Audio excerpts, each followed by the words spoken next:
الله أكبر الله أكبر الله أكبر لا إله إلا الله الله أكبر. السلام عليكم ورحمة الله وبركاته. الله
jamaah salat Idul Adha yang dimuliakan Allah.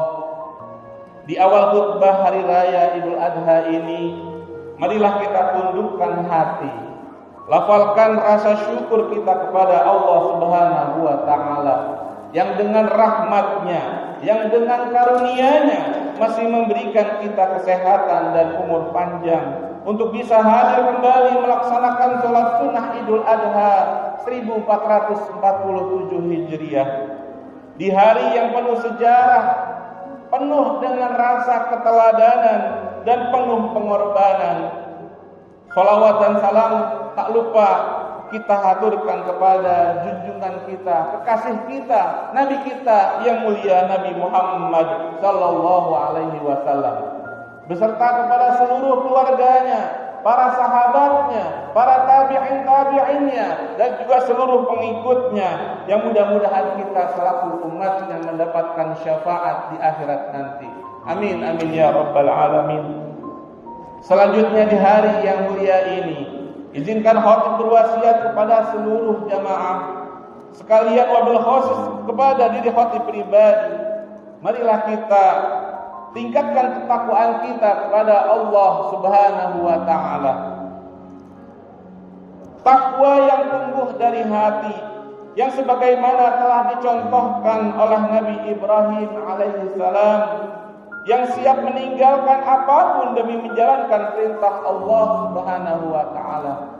Maka ketika kita belajar akan sejarah kisah Nabi Ibrahim alaihissalam, ketika Allah suruh, Allah berikan petunjuk untuk mencari keberadaan Tuhan, maka di situ Nabi Ibrahim mempelajari betul, yang mana kita kenal beliau adalah Abul Anbiya, ayahnya para nabi, dan juga statusnya adalah Khalilullah, yaitu kekasihnya Allah Subhanahu wa taala. Sehingga apa yang ia lakukan tidak hanya menjadi sekedar cerita saat ini, tetapi menjadi panggilan untuk ditanamkan dalam laku kehidupan kita sehari-hari. Allahu Akbar, Allahu Akbar, Allahu Akbar. La ilaha illallah wallahu akbar. Allahu akbar walillahil hamd. Ma'asyiral muslimin wal muslimat jamaah salat Idul Adha yang dirahmati Allah. Hari raya Idul Adha tidak sekedar hari raya biasa. Ia merupakan peringatan tentang kesabaran paling tinggi. Ketika taat pada perintah Allah harus rela mengorbankan anak sendiri. Dalam kisahnya, tepat pada hari ini Allah memerintahkan Nabi Ibrahim alaihissalam untuk menyembelih anaknya Nabi Ismail alaihissalam, disembelih oleh tangan ayahnya sendiri di hadapan matanya dan dengan kesadaran penuh sebagai bentuk pada perintah Allah Subhanahu wa taala. Kisah ini diabadikan dalam kitab suci Al-Quran sebagai salah satu kisah kesabaran yang sangat luar biasa untuk kita sama-sama teladani, yang mana Allah Subhanahu wa taala berfirman dalam Al-Qur'an, "Falamma balagha ma'ahu sa'yu." Ketika Ismail itu sampai pada umur ia sanggup untuk bekerja sama, qala ya bunayya, Nabi Ibrahim bertanya kepada anaknya, "Wahai anakku, sesungguhnya aku bermimpi bahwa aku menyembelihmu. Ini ara fil manam anni azbahuka." Maka apa pendapatmu? Fanzur madza tara.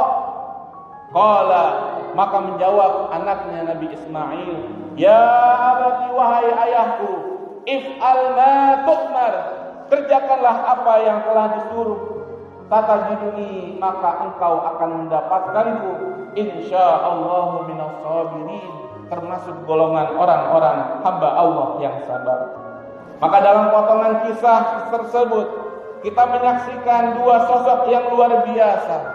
Yang pertama adalah seorang ayah yang dengan mengorbankan putranya yang tercinta, dan yang kedua adalah seorang anak yang menerima takdir dengan sabar dan ikhlas.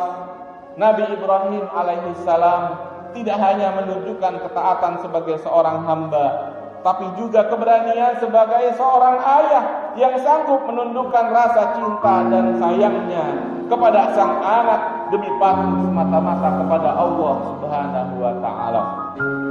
Begitu juga Nabi Ismail alaihissalam, keteguhan hatinya memperlihatkan bahwa jiwanya tidak goyah sekalipun diperintah untuk menyerahkan nyawanya. Sikap Nabi Ismail alaihissalam menunjukkan bahwa ketaatan sejati lahir dari iman yang kuat.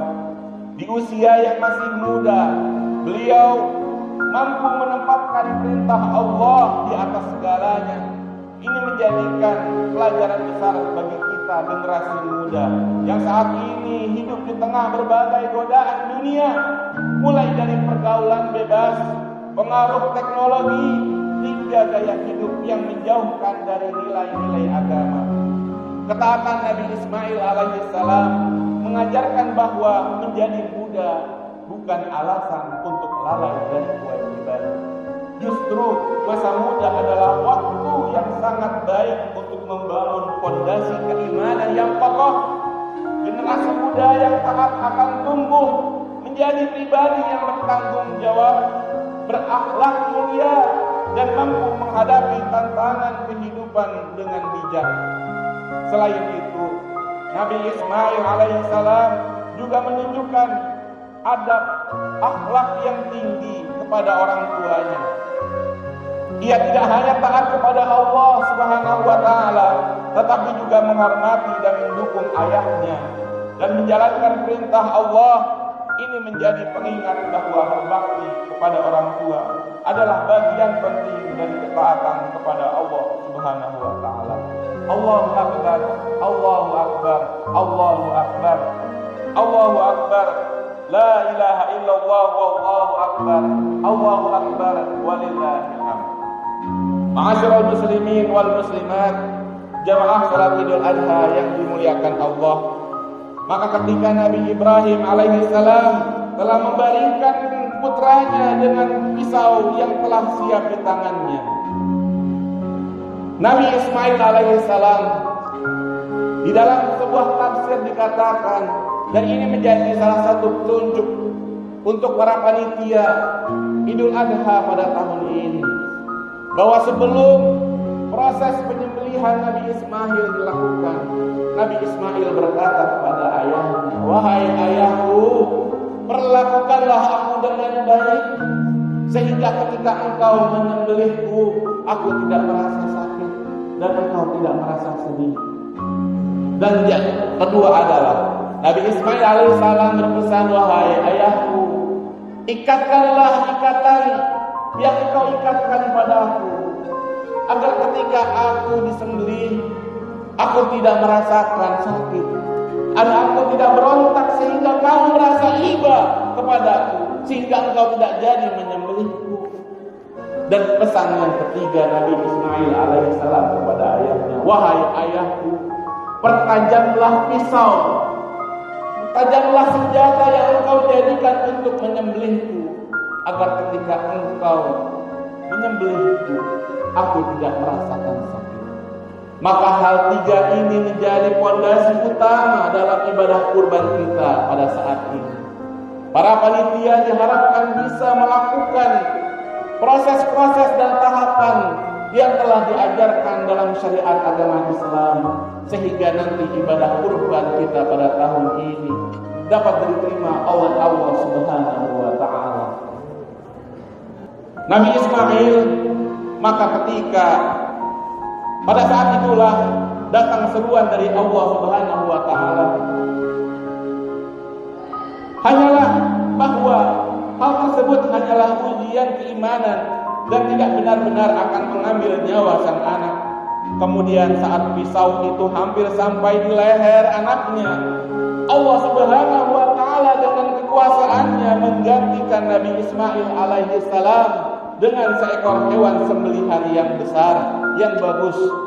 Allah Subhanahu wa taala berfirman dalam Al-Qur'an, "Qad saddaqtar ru'ya, inna kadzalika najzil muhsinin." Sungguh engkau telah membenarkan mimpimu itu, wahai Ibrahim. Sesungguhnya demikianlah kami memberikan balasan kepada orang-orang yang berbuat kebaikan. Inna hadza lahul balagul mubin. Sesungguhnya ini benar-benar suatu ujian yang nyata. Wa fadainahu bizibhin azim. Maka akan kami tembus dengan seekor hewan sembelihan yang besar. Inilah ruh dari hari raya Idul Adha, yaitu tunduk, patuh dan menerima pada apa yang Allah tetapkan, sebagaimana yang tercermin dalam diri Nabi Ibrahim alaihissalam, serta ikhlas, rasa sabar, sebagaimana dalam diri Nabi Ismail alaihissalam.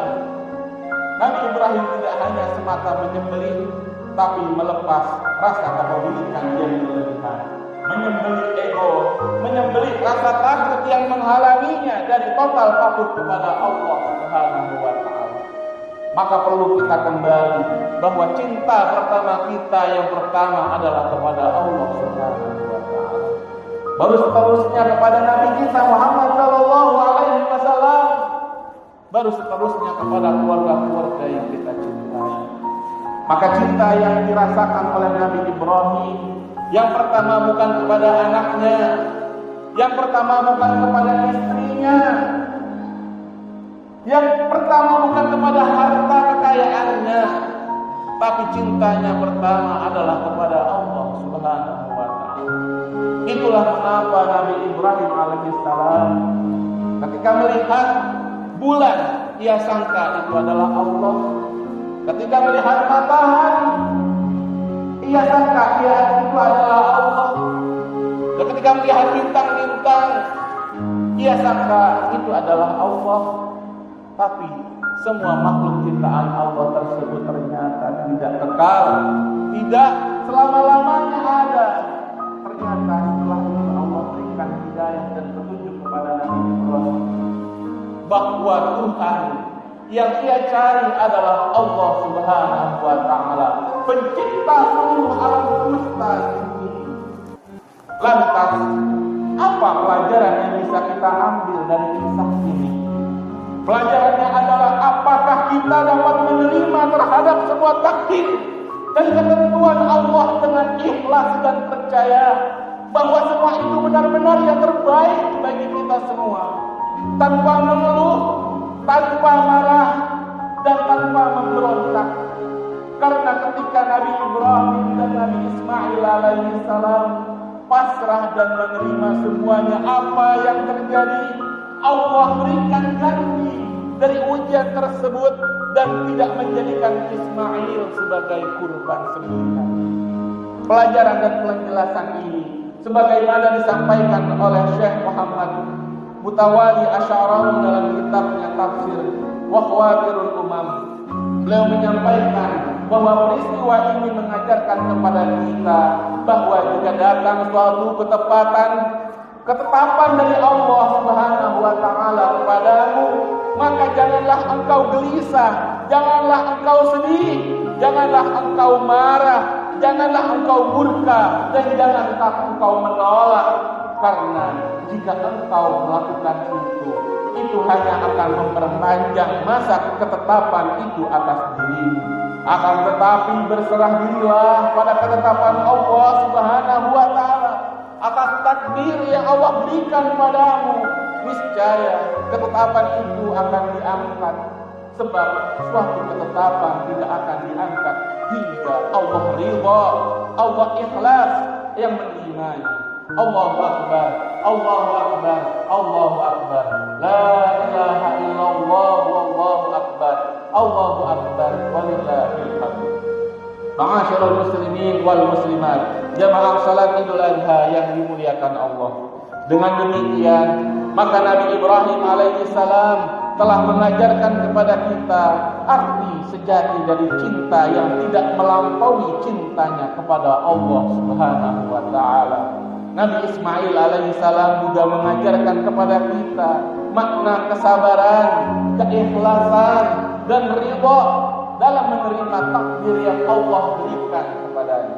Inilah keteladanan yang kita cari dalam diri manusia, yaitu menjadi hamba yang patuh, yang nurut tanpa syarat, dan menjadi manusia yang teguh saat diuji dengan pengorbanan. Mari kita pulang saat dari sholat Idul Adha ini dengan membawa semangat Nabi Ibrahim alaihissalam, juga Nabi Ismail alaihissalam ke dalam kehidupan kita sehari-hari. Mari kita sembelih ego kita yang sombong, kita tebas rasa tamak dan dengki, dan kita gantikan dengan ketundukan, keikhlasan, dan ketakwaan yang sejati. Di akhir khutbah ini, mari kita sama-sama mengangkat kedua tangan kita untuk berdoa kepada Allah Subhanahu wa Ta'ala. Ya Allah yang Maha Pengasih, pada pagi hari yang mulia ini kami datang dari rumah menghadap-Mu dengan penuh harap dan kerendahan hati. Jadikanlah kami termasuk hamba-hamba-Mu yang bertakwa, yang sabar menghadapi ujian, yang ikhlas menerima segala ketetapan-Mu, dan yang senantiasa percaya bahwa semua yang Engkau tetapkan adalah kebaikan bagi kami. Maka terimalah amal ibadah dan kurban kami, sebagaimana Engkau menerima pengorbanan Nabi Ibrahim alaihissalam dan Nabi Ismail alaihissalam. Ya Allah yang Maha Penyayang, ampunilah dosa kami, dosa kedua orang tua kami, guru-guru kami, dan seluruh kaum muslimin. Limpahkanlah rahmat dan keberkahan kepada keluarga kami, serta jadikanlah hidup kami penuh ketenangan, keimanan, dan kebaikan. Ya Allah, ya Tuhan kami, Perbaikilah para pemimpin kami, berikanlah taufik dan petunjuk kepada mereka agar mampu menegakkan keadilan dan amanah dengan penuh ketakwaan. Jagalah negeri kami yang tercinta ini dari fitnah, perpecahan dan segala musibah. Masukkanlah kami ke dalam golongan hamba-hamba yang Engkau ridhai, yang Engkau beri kebahagiaan di dunia dan di akhirat. Amin ya rabbal alamin. Ja'alna Allah wa iyyakum minal a'ilin wal balidin wal maqbulin wa adkhalna wa iyyakum min zumrati ibadihi shalihin. Aqulu qawli hadza wa astaghfirullaha li wa lakum wa liwalidina wa lisa'iril muslimina wal muslimat fastaghfiruhu